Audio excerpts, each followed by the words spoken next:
Imagine this. It is 10:30 p.m. on a Tuesday. You are sitting on your couch watching TV, finally relaxing after a long shift. Suddenly, a heavy pounding on your front door shakes the house. Your heart jumps. You aren't expecting anyone. You grab your phone and open your Doorbell camera app to see who is there. The video loads. You see two uniforms, badges, guns on belts. And then, one of the officers looks directly into the lens. He raises his hand, and the screen goes black. Panic sets in. Why are they here? Why did they cover the camera? Are they about to kick the door in? This is a tactic that is happening on front porches across America, and if you don't know the law, your next move could cost you your freedom. My name is Sarah, and I am a legal educator here to walk you through the constitutionality of the camera cover-up. We are going to break down exactly what rights you have when police tamper with your security system. We will look at the Supreme Court case that protects your front porch, and most importantly, I am going to tell you the one thing you must never do when that screen goes black. Let me tell you about Marcus. Marcus sees the video feed cut out. His instinct is to run to the door and throw it open to ask what is going on. This is exactly what the officers want. They want to create confusion. They want to create anxiety. They want to manufacture an exigency, or emergency, that doesn't exist. But Marcus takes a breath. He remembers that his house is his castle, and under the Fourth Amendment of the United States Constitution, that castle has a moat.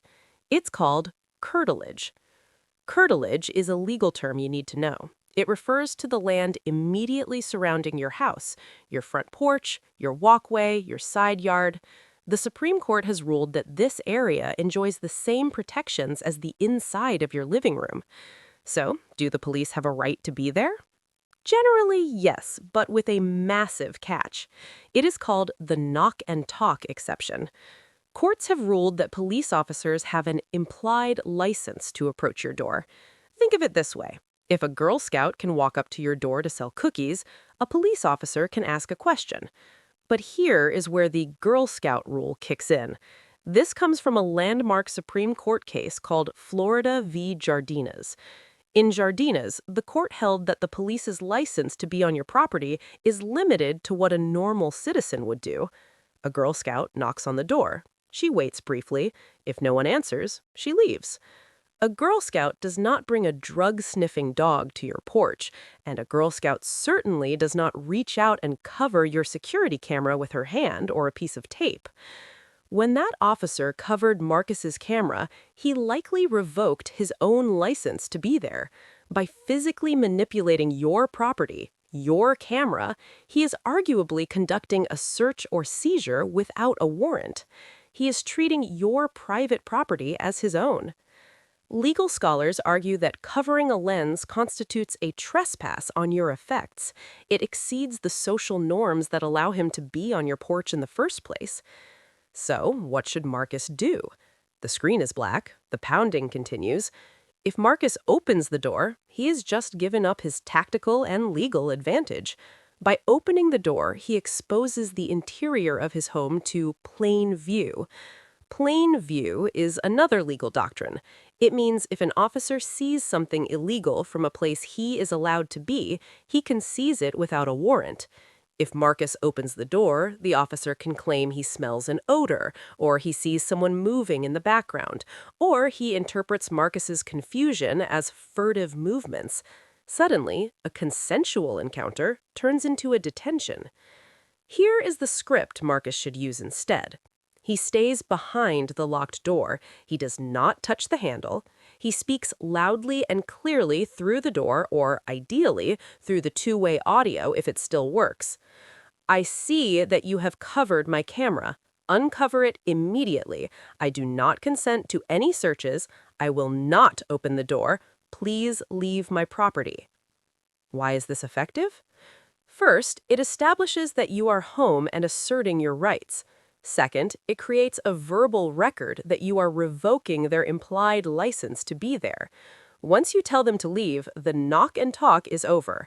Unless they have a valid warrant or an emergency, they must leave. If they stay, they are trespassing. Now, let's talk about the exceptions, because there are always exceptions. If the police have a valid search warrant signed by a judge, the rules change. With a warrant, they have the authority to control the scene. Courts have sometimes allowed officers to disable cameras during a raid for officer safety. They argue that live streaming a raid could alert the suspect or their friends. However, simply covering a camera during a casual knock on a door is not a raid. It is an investigatory tactic designed to intimidate. Another exception is exigent circumstances. If they are chasing a fleeing felon onto your porch, or if they hear screaming inside, or if they see smoke, they don't need a warrant and they don't care about your camera. But in Marcus's case, it was quiet. Just a knock, no screaming, no chase, just a cover-up. Here's what most people get wrong. They think, I have nothing to hide, so I'll just open the door and clear this up.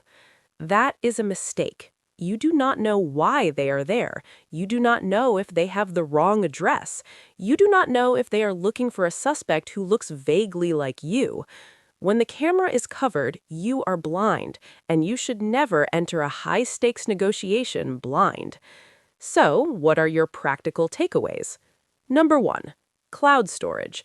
Ensure your camera uploads to the cloud instantly. If the officer smashes the camera or steals the SD card, you want that footage preserved. The footage of him walking up and covering your camera is your evidence of misconduct. Number 2. The intercom. Use the speaker function. Do not physically open the door. Maintain that physical barrier. Number 3. The revocation. State clearly, please leave my property. If they continue to bang on your door or cover the camera after you've asked them to leave, they are potentially violating the Fourth Amendment. Number 4. File a complaint. If this happens, save the video. Contact a civil rights attorney. This behavior is often a violation of department policy, even if the law is still catching up in your specific state. Remember, the police have a difficult job, and most follow the rules, but the ones who cover cameras are signaling that they do not want their actions recorded. And in a free society, transparency is the best protection we have. If an officer is doing his job correctly, he should have no problem with your Ring camera watching him do it. Know your rights, secure your curtilage, and keep that door locked. I'm Sarah, reminding you that freedom requires education. Stay safe and stay informed.